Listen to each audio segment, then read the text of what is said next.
I love my model because I'm not hemmed in by the QI, that somebody out there decided was important.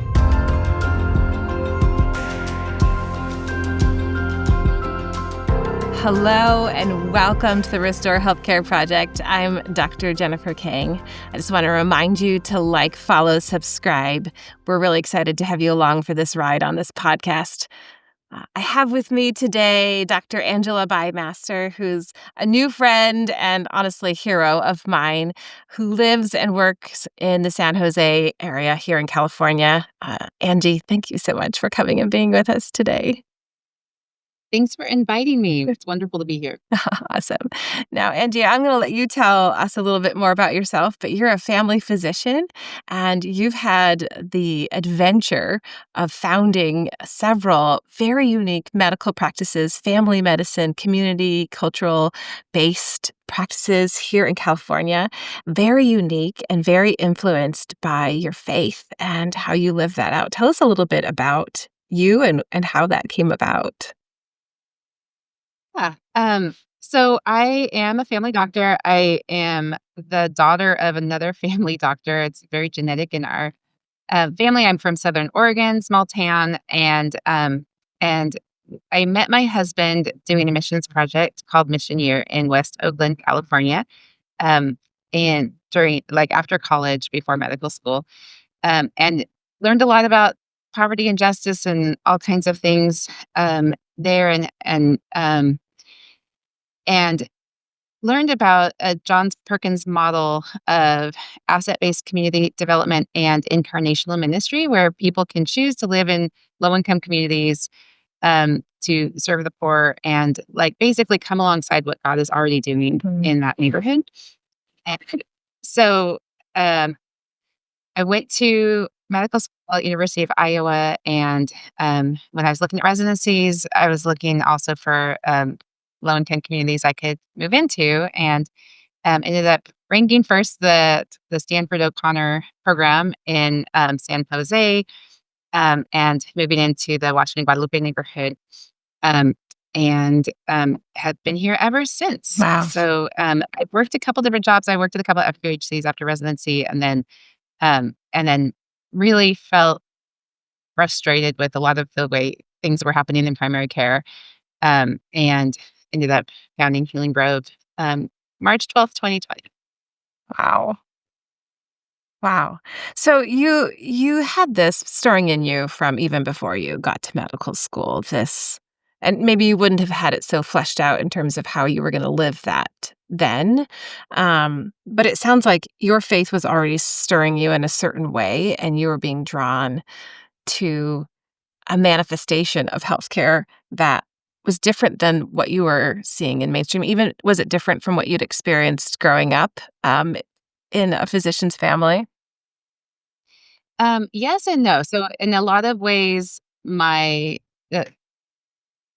plans for Healing Grove did come from growing up as Wow. a family doctor daughter. Like my dad would take me on rounds on Saturdays, and I would go to nursing homes and to hospitals, and I also spent a lot of time in his clinic just after school or whatever. And so I knew what a small town family medicine doctor's life was like, and how he fit into the lives of people in the community, and um, how he's a small minor character in their lives, but makes a difference. And just kind of the whole concept of how the health of the community can be adjusted in some ways by through family medicine.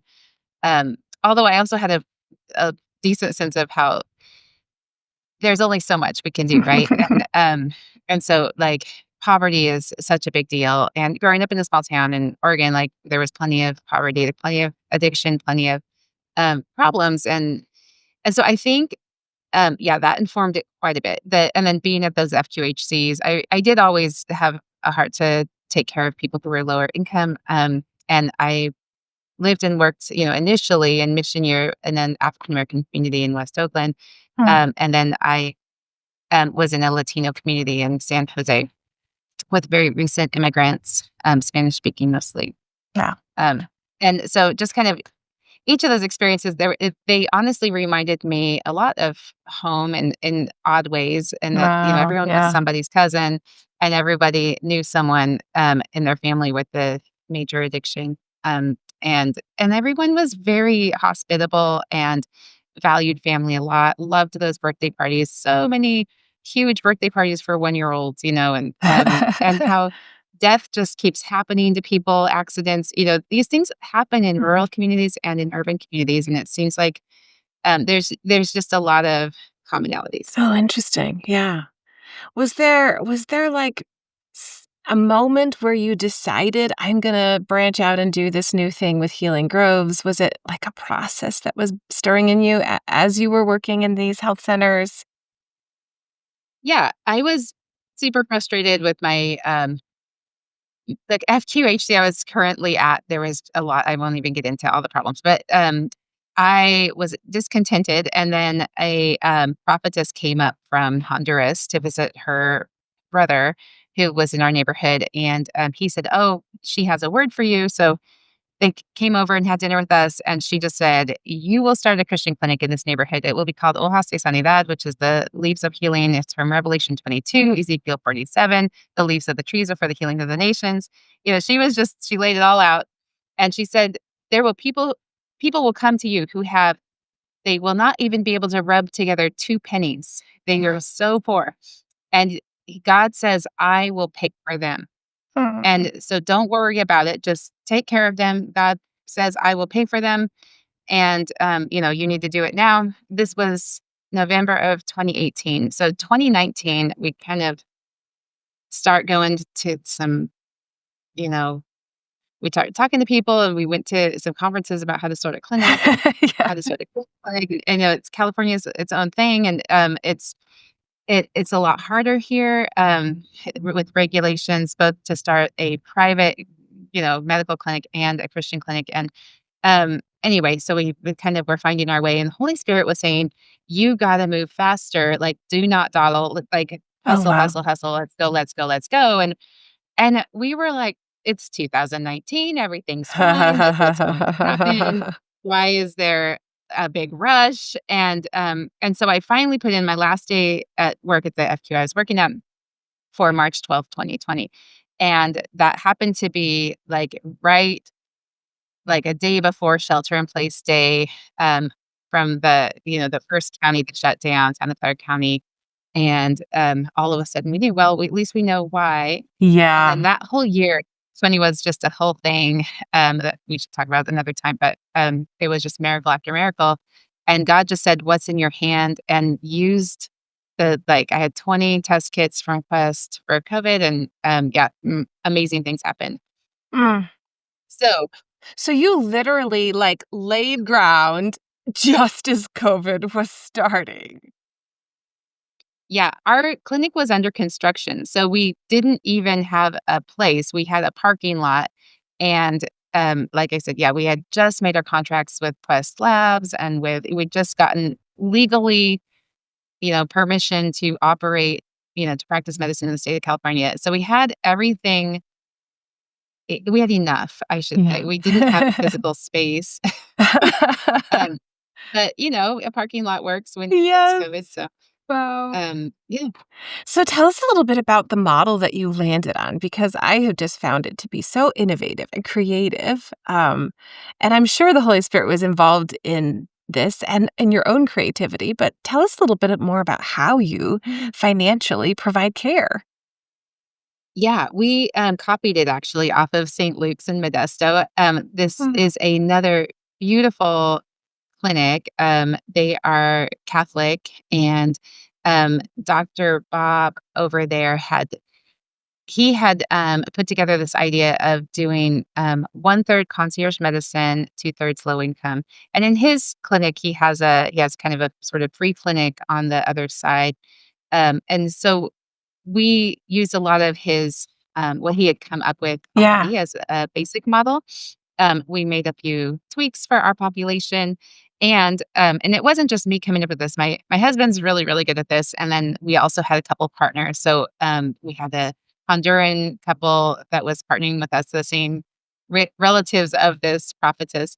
And then we also had a one of our Mexican friends from the community who is just a really brilliant organizer was also part of this, and then a few other people. Um, One of my really good friends who's a internist in this area and is just really faithful in her relationship with God and has a lot of administrative gifts. And so Mm, anyway, we just kind of yeah. had the right team. I had expected a lot more people to join us. So we invited a lot of people because Mm, we knew it was a call from God. We knew it was going to be awesome. And it was surprising to me how many people said no. wow. Um, and, Yeah. everyone has their own story and their own calls, but it was a lot of people just they said, "Oh, well, I like having a stable income." And, it's like the taking risk is hard, right? Yeah, sure enough.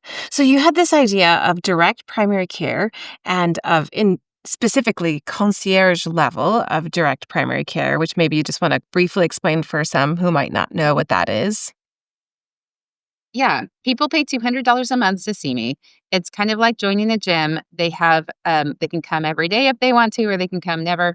It's up to them. I have a lot of access, so they can call me at weird times if they need to. And we will do everything we can to make the medical system easy for them. So, Mhm. if they need a referral, we're the ones sitting on hold waiting for the person to answer, to get the authorization, to get the appointments, to get all the things. And just so that all they have to do is tell us what problems they have. And then they wait for the call saying, oh, Tuesday at 3 is your appointment. Um, and so it just is really smooth for them. And, obviously we also do offer the spiritual modalities if they want to opt into that. And we also have longer appointments, 30 to 60-minute appointments, and we Yeah. really take our time. And we really just give them that whole think all the way through their whole situation, give them a very thorough eval. And, Yeah. and the goal is that they will experience you know, better healing, better health through this model. And it has been very effective. I mean, I think my patients are mostly very happy. Yeah. So then when a person signs up to become one of your patients and is paying for these services, they're also sponsoring another patient or two other patients who are low income? Yeah, 2 other patients, 2 low-income patients who are uninsured or, underinsured, people who have a very hard time accessing care, people who very often have so many barriers. So my low income side, a lot of people are illiterate. Almost all speak a different language than English, Yeah. and many have just gotten here from somewhere and just don't know what to do. And they also have pretty significant pathology. Mhm. And then we have several different kind of categories of patients. They come from different kinds of places, but we also take care of a lot of people involved in the criminal justice system, people with Yeah. severe mental illness, people with substance use disorders, homeless people, people who they just come with a lot more pathology. So they do need that extra focused care. Yeah. And then as a nonprofit, Healing Groves also offers opportunity for donors and sponsors who are excited by your vision and your mission to also get involved and sponsor. I personally sponsor some patients, and just find that so fulfilling to watch what's growing in what you're doing, and you're growing more offices and practices in the area, even just Yeah. in a few years. Yeah, the Lord, just has keeps blessing us with opportunities to expand, and yeah, so we were able to purchase a practice in Rockland, near Sacramento, which was able to do a concierge conversion, and that was able to fund a low-income clinic in Garden Arcade, Sacramento, which takes care of Afghan refugees. And so again, a really vulnerable group that needed a lot of support, and we've been able to just really impact the kingdom of heaven in a big way with that clinic. For And sure. then there's another one in Solano as well. Yeah. Well, And what is it like to choose to do this, but also as you referred to, like an incarnational, missional style where you are becoming part of the community? And I know there's a lot to that, but maybe just skim the surface of what are the practicalities of what that looks like? yeah. So I walked to work today. I live, a few blocks from my clinic, and Um, when you live in a low income community, and we've been here since 2006, so it's been a while. Um, Everything bad that happens in your neighborhood also happens to you. Yeah. So if there's a gang problem, that's your gang problem. If there's um, a lot of homeless people starting things on fire, then that's your problem too, because your stuff's getting set on fire. And then also like the way city politics work here, maybe I don't know if it's everywhere, but um, a lot of the the things that are built in the communities, where the money goes, isn't always to the low income communities, and so Mm. it requires a fair amount of standing up and Advocating. asking. Yes. Yes. So we city council knows as well, and the mayor knows as well, and they have for many permutations for who all those people have been.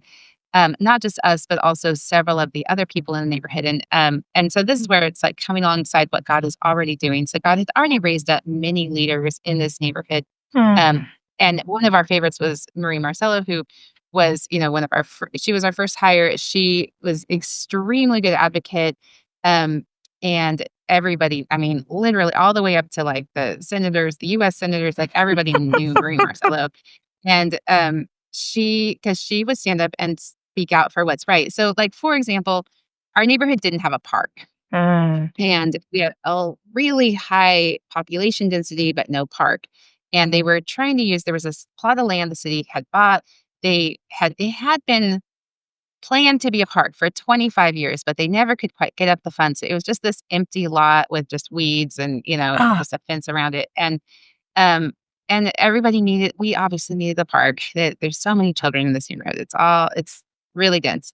And people are, when you have 2 families in a one-bedroom apartment and, they have each of them have 5 kids, and mm. it's just really crowded, and everyone's sleeping everywhere, and there's no front yard, and there's no backyard, and it's just a busy street in front. Like, you need a park. Yeah. So anyway, so there was this plan to turn it into a charter school, and the mayor was, like, best friends with the guy who owned the charter school chain, and the charter school we knew this charter school, it always locked up the gates at night, and it didn't let people play on the playground, and we're like, "No, we want a park," and so we had to, like, advocate, advocate, advocate for this park, and they still said no. And so we had to, um, sue Bymaster versus Board of Education, because the Board of Education had, like, said this is gonna be a charter school, to make it a park, saying this is a zoning that you cannot make this zoning exemption, this isn't right, and that had to go all the way to the California State Supreme Court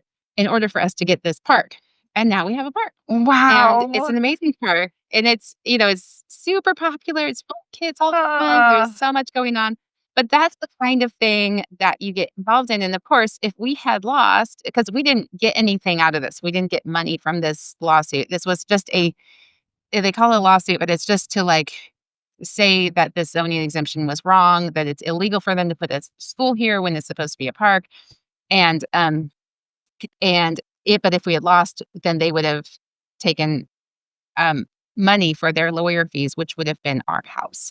So we would have lost everything. And Wow. it's, once again, a risk. But, everyone in the community was really wanting this. And we were the only people withstanding because we were the only people who lived close enough to the plot of land and were like the ones that had to stand up and say, Wow. we Yeah. want a park.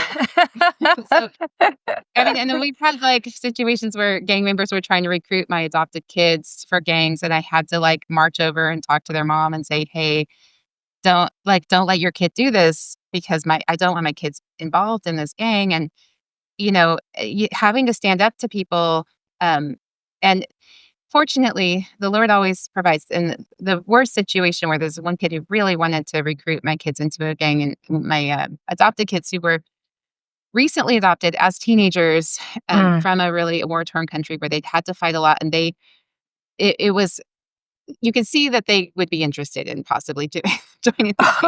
Um, and, I, w but fortunately, I guess, this same family had gone through a family tragedy just a few months prior and lost an uncle to some kind of violence, and We had gone to their fundraiser and we had, like, paid $100 for a bowl of pozole, and we just gave them all hugs and told them, that we, wanted to support them in any way, and the mom remembered that, and she made sure that her son didn't bother us anymore, and, there's been a Mm, whole lot of that kind of stuff where you deal with difficult things, um, but you do it like, it's with the same thing that everyone else goes through, and then, of course, yeah. my kids were all in the local elementary school, and there's good and bad to that. They learn how to be a lot tougher and they learn a whole lot of Spanish, but maybe aren't as high in math as they otherwise would have been, and, Mm. things like So, I mean, this is not necessarily what many healthcare professionals think of themselves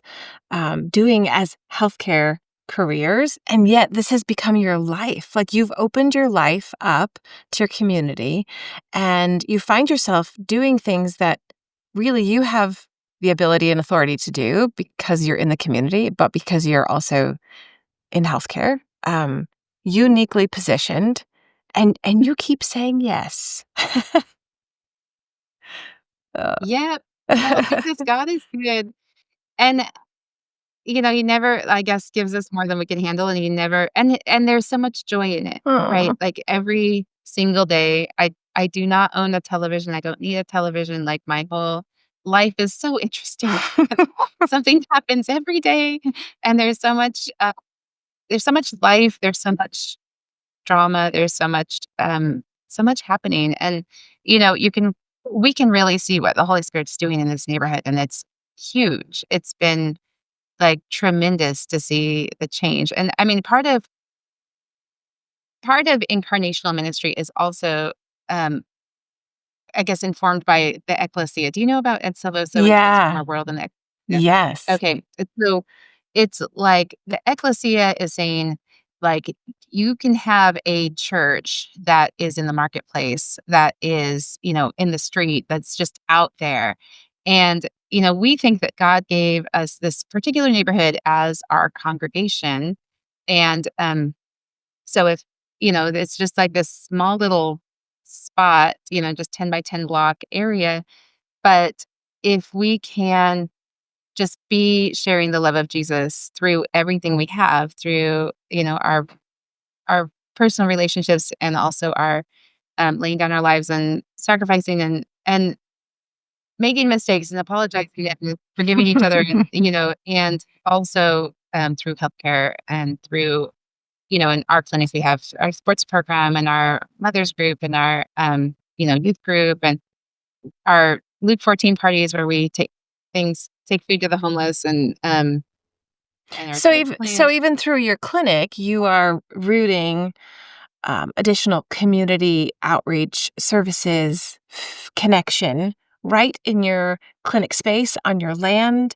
You mentioned your sports program. What's that, and how is that, involved?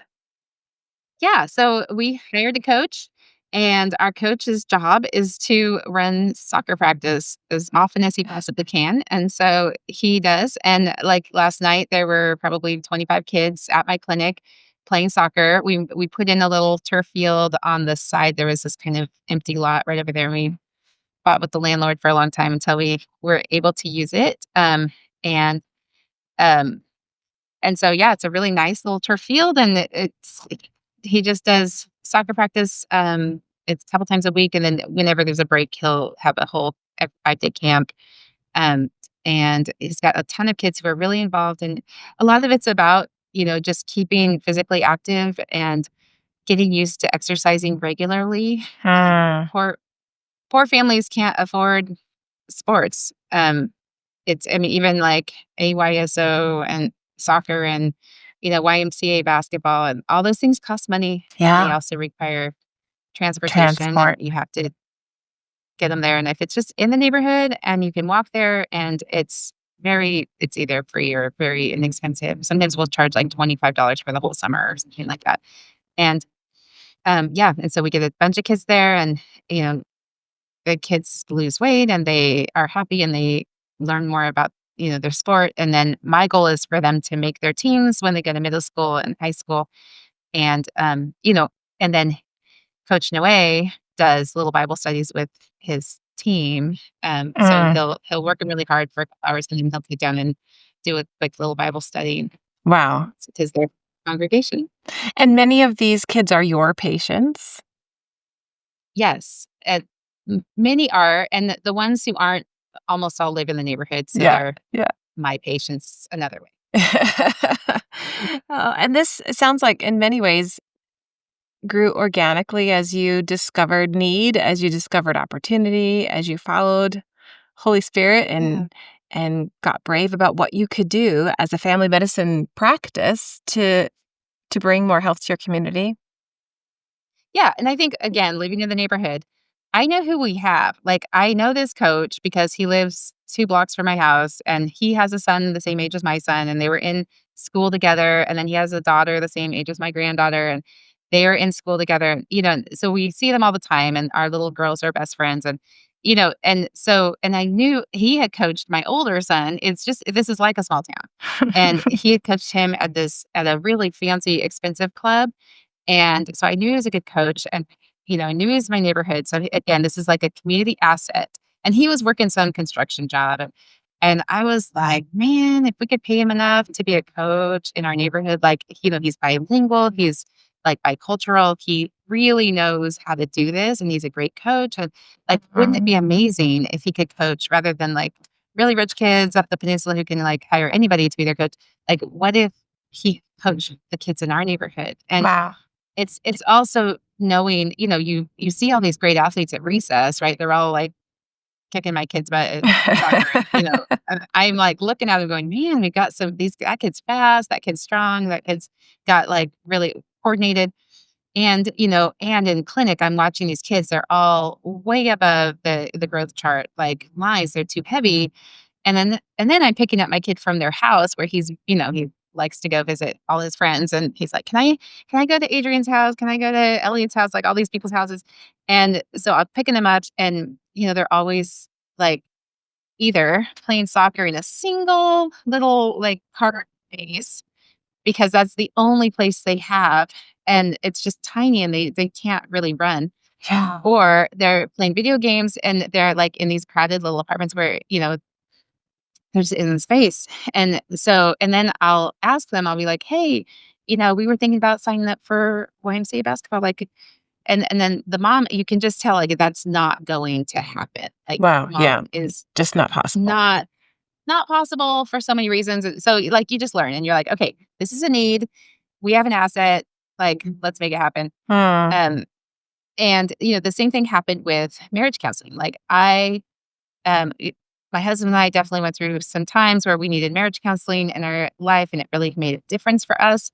And I was counseling lots of patients who were getting very frustrated. Usually patients are women, right? So they're frustrated with their husbands. But then the men started coming in and they started being frustrated with their wives. And I was like I was hearing this and thinking, you need marriage counseling because I'm seeing that they're doing the love language wrong. And they're doing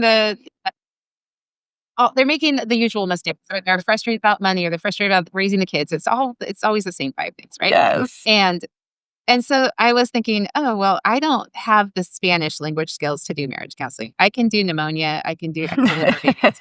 I cannot I cannot do marriage counseling in Spanish."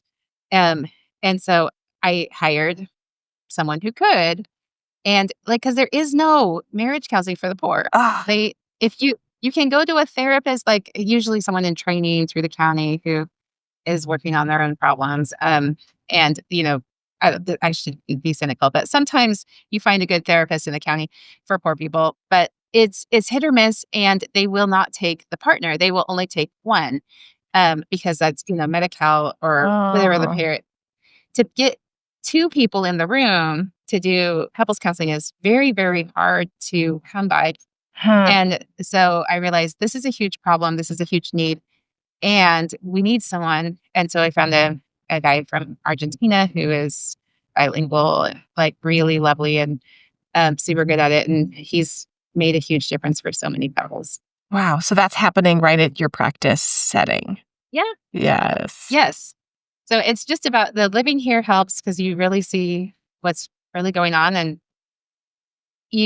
I love my model because I'm not hemmed in by the QI, that somebody out there decided was important, or they're like, "Oh, Uh-huh. the most important thing for your patients is mammograms." Well, it's not. It's maybe a little bit important, but it's like if I were to make a list, it's probably number 25 on the Yeah. list of most important Yeah. things for my patients. And so why am I focusing on that when there's so many other things that are far more important?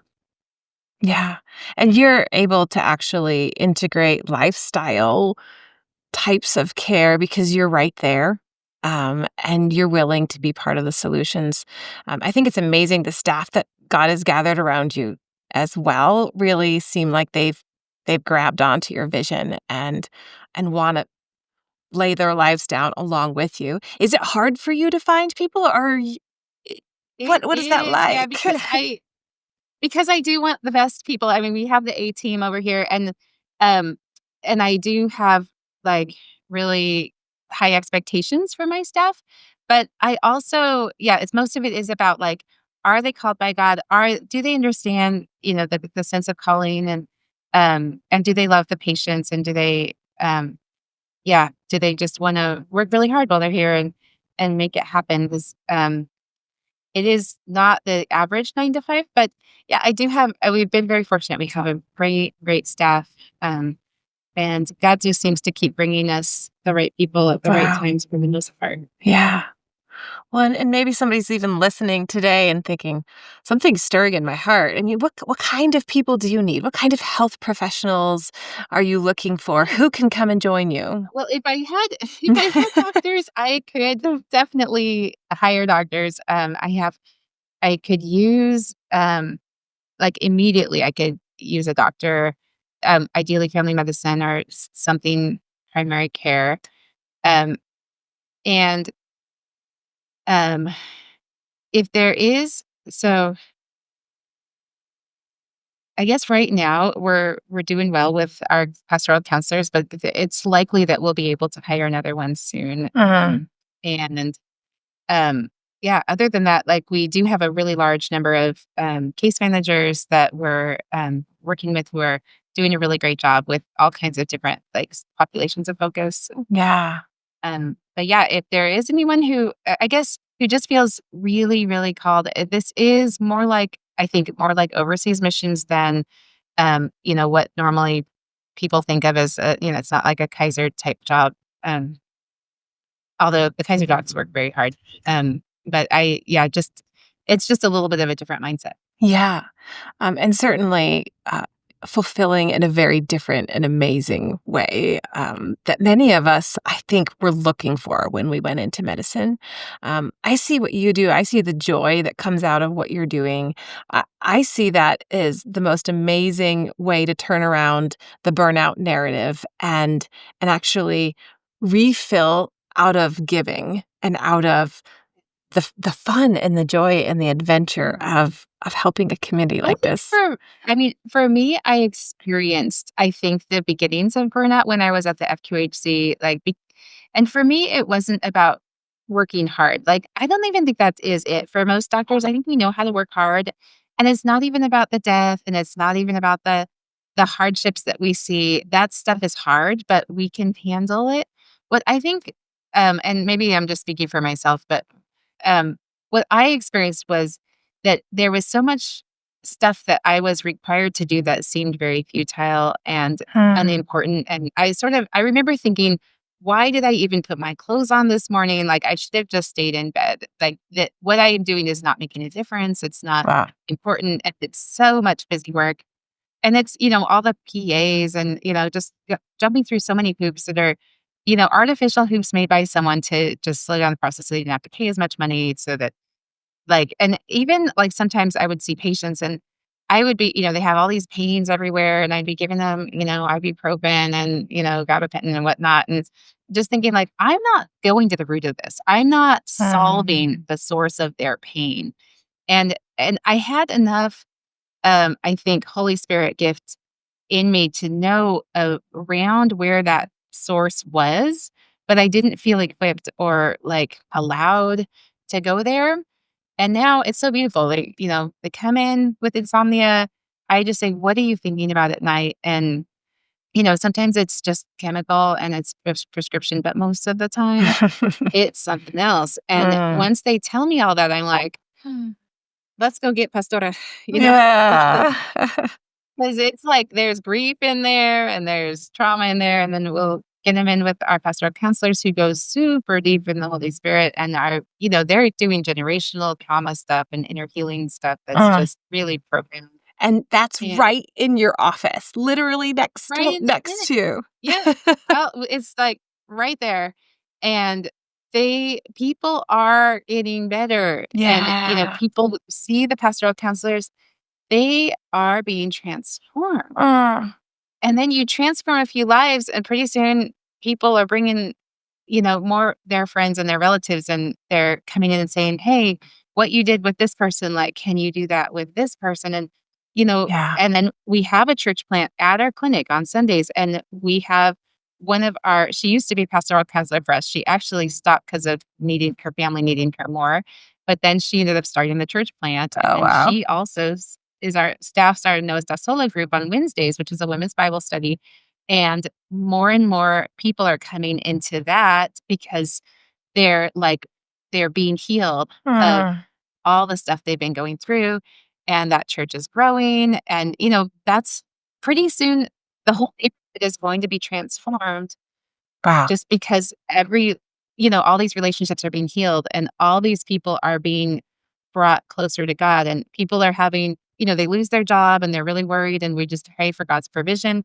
And God answers the prayers. And then Yeah. their faith grows. And then, pretty soon, like, we just keep saying, like, you should go to church. Mm. Sometimes that's my prescription is like, you need to go to church. You need to get closer to God. You need to get right with God. You Mm, need to forgive. You need to, these are the kinds of things that need to happen. And all of a sudden, I'm doing something that actually matters, that actually results in healing. And that's what's different from yeah. where I was working before. And that's, I think, what was making me feel burned out before is that I was spending energy doing something that didn't seem to really matter. Yeah. Didn't seem to. Yeah. Wow. The freedom that you have to do that in the midst of a lot more risk, but the payoff is amazing. The question I ask all of my guests, where is Jesus and what is he doing in your clinic? Seems rather obvious to me as I listen to you. But in your divine imagination, what do you see him doing throughout your clinic, through your everyday? Yeah, that's good. I just think, yeah, I think we invite Jesus in to just about every encounter. Um, and the cool thing, I love Jesus's mission statement in Isaiah 61, right? When he reads that and he does the like scroll drop um, and he's like, and the people he cares about, right, are the incarcerated people and the sick and the poor and he says actually I have it here. Um, the bind up the brokenhearted. Yeah, proclaim good news to the poor, freedom for the captives, release from darkness for the prisoners, and to proclaim the year of the Lord's favor and the Yeah. day of vengeance of our God, to comfort all who mourn, and to provide for those who grieve in Zion, to bestow on them the crown of beauty instead of ashes, joy of joy instead of mourning, and a garment of praise instead of a spirit of despair. And I think that's what he's doing. I think he's like proclaiming good news to the poor and, freedom for the captives. Every time we get someone off of meth, it's a freedom of the captives. Yes. Every time we get someone out of prison, which we have several times, it's amazing how much judges love it if we write a letter or we show up in court and we say, "I will personally take responsibility for this patient." Like, um, if they if we're gonna put them in a program and it's gonna transform their lives, and if they screw up, if they run away, you can take them to prison for as long as you want, but, um, but let them out and let them try.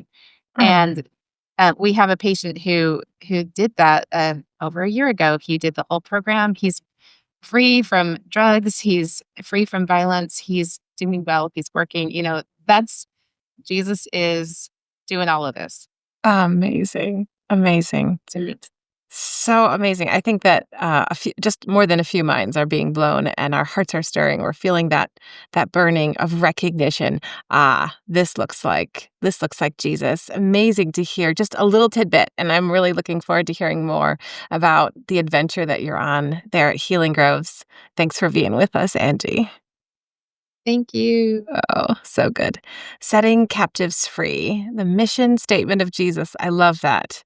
And that's what we're all about here. Thanks for being with us today at the Restore Healthcare Project.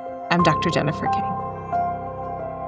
Healthcare professionals, I'm so excited to be able to connect with you on issues regarding spiritual needs in healthcare. We want to partner together to see some of the ruined places of healthcare culture restored by hope. Follow us at restorehealthcareproject.org and like and subscribe to our YouTube channel and social media.